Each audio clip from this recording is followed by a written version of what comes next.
You know, I'm not gonna lie, Tycoon has been giving us a lot of limiteds recently in the last month or so. So today I'll be doing a special video where I'll be ranking all of them. There's going to be around a top 10 ranking, and I will be giving you guys all the uses of these vehicles and items that have been released by Tycoon, just overall to make it a little easier for you guys to know what to pick and what to use. And if you do not have these limiteds, then you know what to buy from the trading hub. So anyway, let's just jump right into it. So in the number 10 spot, as the least useful limited, I am probably going to have to put the M35 Gun Truck. Yes, we all wanted this truck to be back. The developers have done just that, and it has actually been buffed quite a lot. I'm not saying this vehicle is bad in any means. I'd say it's actually pretty powerful compared to a lot of our vehicles in this game. However, it just doesn't stand with the modern meta because of the fact that it doesn't have smoke, it doesn't really have any types of missiles. It's pretty obvious it's just a gun truck. Why would it have that? But yeah, either way, this is a pretty unique vehicle, and I think it is just very easy to actually obtain because it's still being sold for quite a cheap price. So get it from the trading hub while you can.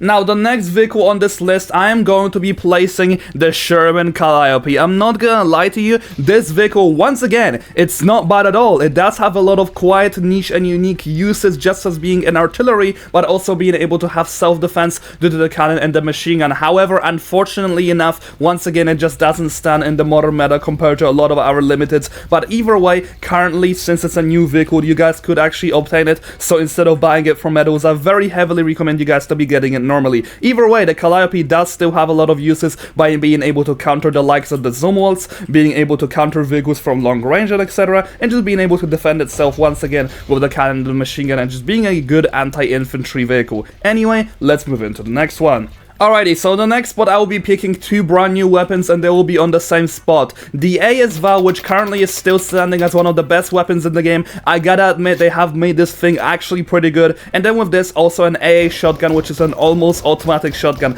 Honestly, I really do like both of these weapons. I feel like they have a lot of niche uses in the meta. Like the AS-VAL is easily able to counter people who are using FAL heavy. Of course, it's also going to be depending on the aim that the person has got. But this weapon does have some very solid stats, and same with the A12. I am very much of a fan of these weapons, and I really hope they're gonna be releasing a lot more new ones. Anyway, I just simply cannot place them higher than a lot of our vehicles on this list. Anyway, so next up we have ourselves an upgrade of the mouse, and that is going to be the E100. Honestly, once again, once the E100 has actually been released in the game, it does have one very amazing use. If a tank enemy does not see you coming, you guys can easily evaporate these guys from the existence while just easily shooting them down with both of these cannons. Like, the first cannon has actually been buffed quite a lot, which from what I noticed, and then the second one has also been buffed against planes. So you guys are also able to one-shot really most planes in the game with the 75mm cannon, and then with the 150, well, let's just say no plane will be able to stand that. Anyway, I do really appreciate this vehicle, and I genuinely feel like it does have a pretty niche use in the meta. Unlike the mouse, it's actually pretty fast, and it can go up to 46 miles per hour, which is actually pretty decent speed for a World War II tank. So you guys are definitely not going to be falling off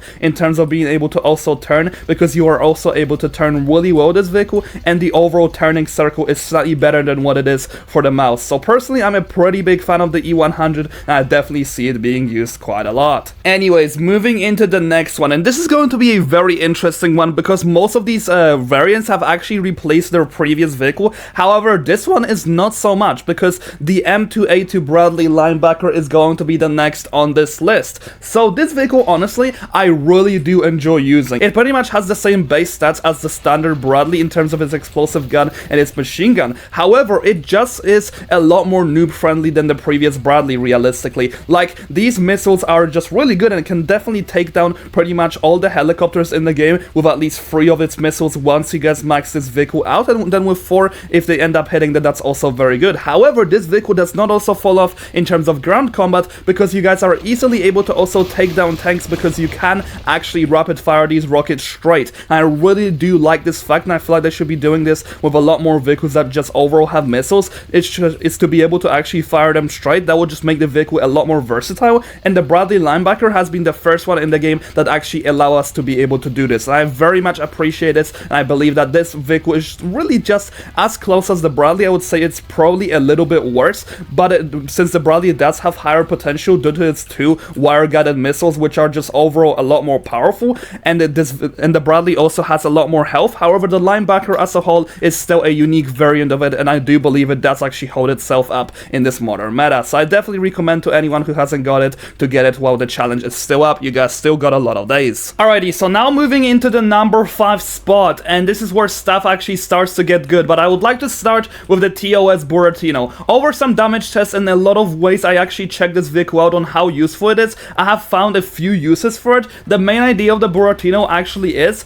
to kind of be an artillery vehicle from long range, but the way that it was made in the game, they pretty much just made it an artillery and anti-air at the same time while still doing good damage with its rockets. Personally, I feel like this vehicle does have a lot of technical issues which kind of hold it back. However, I do still think it's very good because it does have a lot of things you can actually go ahead and do with it. For sure, it's not worth its money, but it does get the job done as an artillery, and also just being a pretty long range vehicle against planes, which is something I actually found myself using it for. However, the only issues with this vehicle once again is the fact that it has some technical problems, like when you go into the artillery, stuff starts to get really glitchy. Its turret depression is also a little bit of a problem, and then the last thing which I found is that the guided missiles are not really that good because they end up actually not two-shotting planes a lot of the time. But either way, this vehicle is incredibly versatile, and that's why I'm going to be putting it at the number 5 spot. However, it's nowhere near as good as the other stuff I'm about to show you. So the number 4 on this list is actually going to be taken by the M1A2 SEP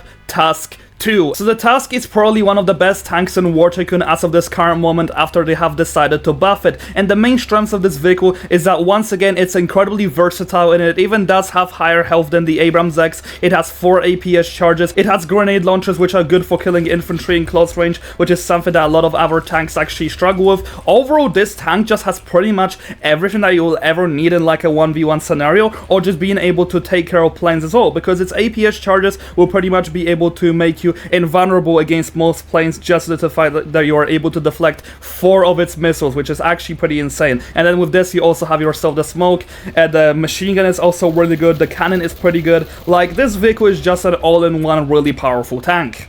But anyway, moving into the last tank of today's video, this is going to be the T-72 Moderna, and I'm going to be placing it as the 3rd best limited in the game, but there are a lot of very different reasons why, and you might be wondering why I'm placing it in front of the Tusk. So the Moderna does have 3 very huge advantages which it does actually have. Its health is not the best, its speed is not the best, but what really makes up for it is going to be the fact that it can be a tank and an anti-air at the same time, while also having very good long-range attacks due to its guided missile. This thing is literally everything for this vehicle, which it really does allow it to become so versatile as a tank. However, another thing I'd like to talk about is going to be its machine gun, which by the way is like the most powerful machine gun in the game. As you guys can see, the fire rate is basically 2 times above any other machine gun that we have for tanks, and this does really carry this vehicle quite a lot. However, a lot of people do wonder about the fact that this vehicle isn't that good against tanks in an actual combat, and the reason why is because of the APS that this vehicle doesn't have but other tanks have. However, the APS will not be able to trigger if you get right next to a tank and then you fire at it with everything that you pretty much got, and then the tank will pretty much be dead. And the fact that you have this machine gun to just finish off the enemy